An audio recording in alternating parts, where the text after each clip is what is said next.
নমস্কার বন্ধুরা, আজকে কনডেন্স মিল্ক দিয়ে একটা কেক বানাবো। খুবই সফট হয়, নরম হয়। আর এর জন্য আমি 3টে ডিম নিয়ে নিয়েছি। 3টে ডিম লাগবে। আর আমি সাদা অংশটা আলাদা করে নিচ্ছি, হলদে অংশটা আর সাদা অংশটা আলাদা করে নিচ্ছি। তো এইভাবে আমি যতটা পারছি সাদা অংশটাকে আলাদা করার, কারণ ডিমটা ফেটে গেছে একটা হলদে অংশটা। তো সাদা অংশটা আমি এই বাটিটা রেখে দিলাম, পরে লাগবে আমার। আর এইবার এতে একটু ফেটিয়ে নিচ্ছি।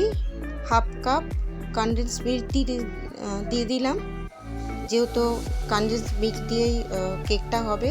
তো আপনারা কিন্তু এখানে একটু চিনিও দিতে পারেন যদি মিষ্টিটা বাড়াতে চান।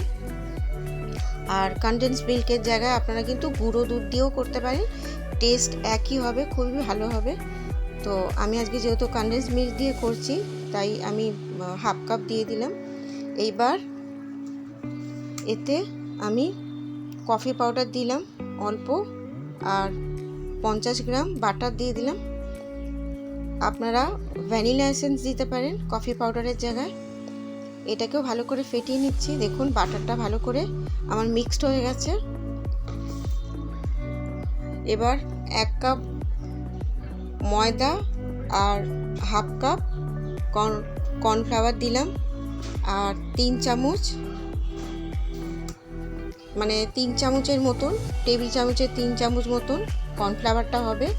2 চামচ বেকিং পাউডার দিয়েছিলাম অল্প নুন দিয়ে। এই যে ভালো করে ফেটিয়ে নিয়েছি। এই যে ঘনত্বটা এইরকম হবে।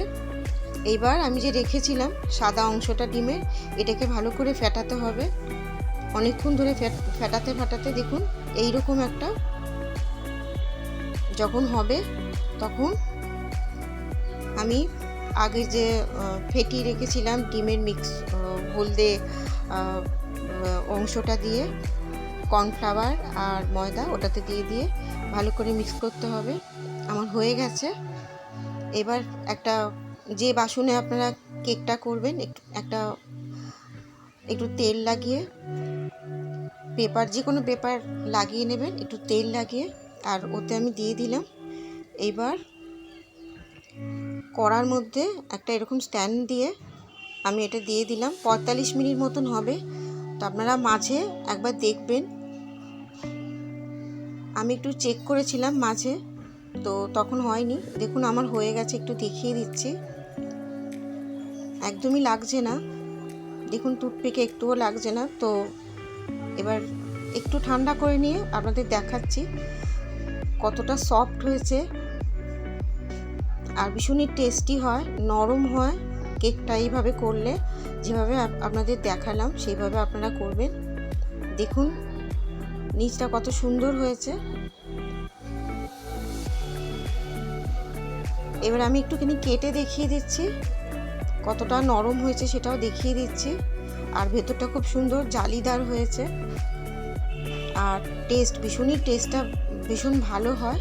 এইভাবে করবেন আপনারাও একদিন বাড়িতে। আর ভালো লাগলে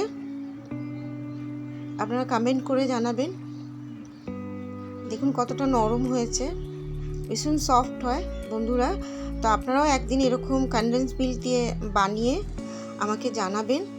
আর ভালো লাগলে লাইক, শেয়ার, কমেন্ট করবেন আমাকে। ধন্যবাদ, সবাই ভালো থাকবেন।